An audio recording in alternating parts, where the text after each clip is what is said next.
Walaloo afuuraa maqaa abbaa kan ilmaa kan hafuura qulqulluu sadan waaqa tokko ameen. Maqaa abbaa kan ilmaa kan hafuura qulqulluu sadan waaqa tokko ameen. Maqaa abbaa kan ilmaa kan hafuura qulqulluu sadan waaqa tokkotti ni amannaa ameen. Nagaa faraarri jaalalli Kiristoos isiniif haa baay'atu. Maatii Waaqayyoo akkam jirtu nagaa keessanii an nagaa kootii galata Waaqayyoo hordoftoonni amantaa tawaahidoo hundumti keessan baga ayyaana yaadannoo du'aa ka'uu haadha keenya qulqulleetti dubaroo Maariyaam baga nagaadhaan geessanii ayyaana gaarii hunduma keenyaaf hunduma keessaniif haa ta'u ameen. Har'a immoo walaloo tokkoon hin dhufe mata duree walaloo kanaas kan ishee kun adduma mata duree jedhudha. Kan ishee kun adduma. Maqaa abbaa kan ilmaa kan hafuura qulqulluu sadan waaqa tokko ameen. Kan ishee kun adduma kan ishee kun adduma. Kan ishee kun addaa kan dubboo maaramii eenyu gisni ishee jiraatu naaf waamii. Uumaadhaan gaditti uumamtoota caalti.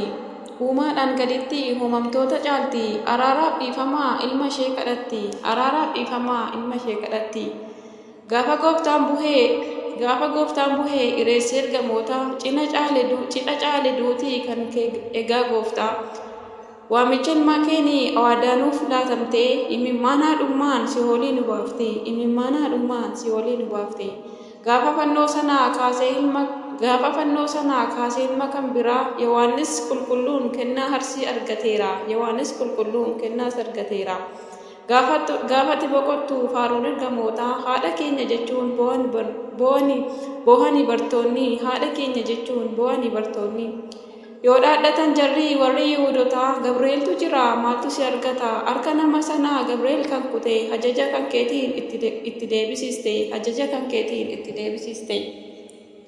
Yoo deeman awwaalchaa Geetesemaaniitti ati ol fudhatamteetta gara gannataatti kabajaan golgamtee waaqaan jaallatamtee fayyina namootaaf durbee ni waamamte. Akka jedhee Daawit abbaan kan kee suni hunduu du'an oolu kanaaf kan kee duuni garuu kee duun addaa kan ilmaan namaarraa ilmi kee du'a moo'ee ejjete du'arraa. Ati sayyama isaan kunoo du'a mootee mirga isaa teessee warqeedhaan faayyamtee atoo du'a mootee Toomaas hubateera ol bahuu kan keetis ija isaan argeera.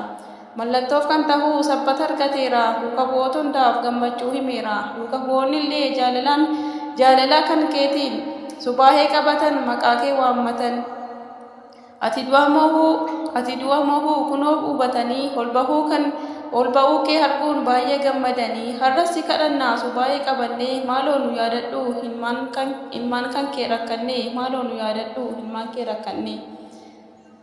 Rakkootu baay'ate gidiraan moohamee diinni gidduu seenee gargaris nu foohee nu yaadadhu ati kottu ilma kee waliin osoo diinni kuufee du'a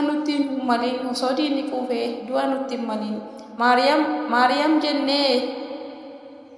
Maariyaamii jedhaadhaa tahonneen koo gara kiyya kottu naaf si hida honkoo mootummaa Waaqayyoo milka nama ishee teessee Maariyaam nu kadhatti.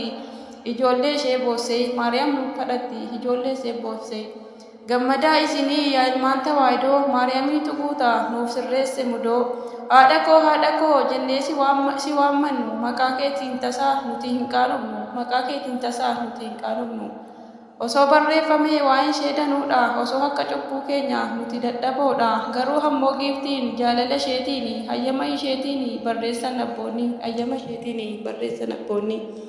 Ameen galanni Waaqayyoo fideessuu haadha isaaf ulfaataa bal'ootaaf haa ta'u hanga bara baraatti ameen irra deebiidhaan baga geessanii ameen baga walumaan geenya eebbi kadhannaan araarsummaan haadha Waaqayyoo durboo Maariyaam hunduma keenyarraa addan bahanii kadhannaa isheen biyya keenya Itoophiyaarraa addan jalaa hin bahini Waaqayyo waadaa haadha isaa galee nutti araaramu ayyaana gaarii eebbifamu Waaqayyo sin faana ta'u hanga bara baraatti ameen.